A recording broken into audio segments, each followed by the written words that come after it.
What's poppin', y'all? Welcome back to another YouTube video, and today we're taking a look at another anime figure from Banpestro, which is from Kaiju number 8. We have another sort of Kaiju number 8 figure. I do believe we have 3 in total coming over on the channel over the next couple of days, because we're taking a look at a lot of Kaiju number 8 stuff, not gonna lie. But this is one of my favorite characters from the anime. He is a driving factor in the story. He does give our main character some more hope and gives him a little bit of a way to basically tell what's going on inside his head. Basically give a little bit of story and a lot of exposition through this character. He's very exhibition heavy, and I do still quite like him. He has his own motivations, his own goals, and he is still a badass in his own right. He is the fastest leveling up character throughout all of the Kaiju 8 system, and he's the one that's gaining all this sort of experience, the one that's sort of leveling up his gun game, and I think he's pretty fucking solid. He stood here holding his rifle with his gun in his pocket with a very similar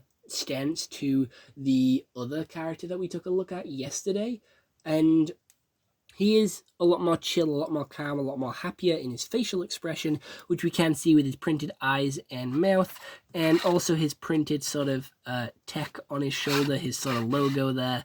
But he is absolutely kitted out with a load of pads, bullet holsters, ammo packs and stuff like that. And he does have that spine design on the back of his outfit, very similar to Cyberpunk. He does have some weird thrusters on his feet, which I don't exactly know what they're for. I think they're thrusters to make him run faster or something like that. I don't actually know. But these suits are supposed to be very advanced and help them take on these kaijus by sort of making them lightweight and also be able to take a lot more damage than what would normally be able to be taken by a normal human.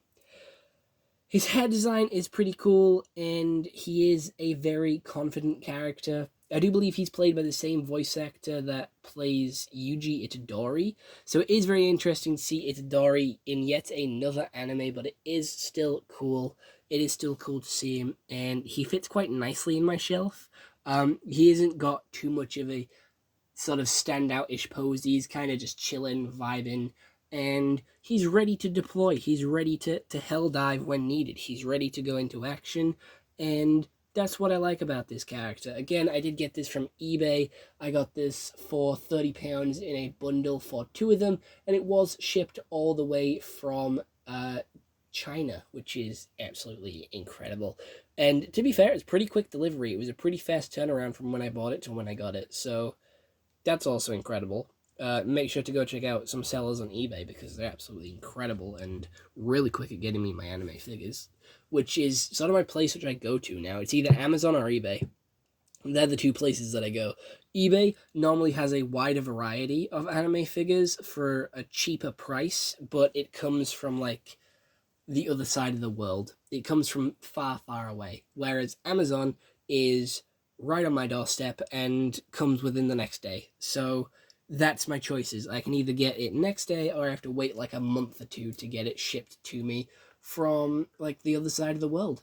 But yeah, here's the figure. I think he's pretty solid. It's a really good quality plastic. Like I said, it is a Banpestro figure, so it is very high quality. They always are, and he fits in his stand pretty nicely. It wasn't too much of a struggle to get him in, and he comes out pretty nicely as well. It's not too much of a struggle, and the base hasn't snapped like it did on my Levi figure. So again, that quality is just like no other, and the sculpt design is like no other as well. I always find that the sculpt is really interesting just because of like the way the clothes move, because it takes a lot of thought and a lot of sort of architecture to go about and sort of figure out how these characters move, how they would look in 3D like format, and how their clothes would sort of wrap around their body. It's just a lot of effort that goes into making these figures, and Banpestro pull it off every fucking time.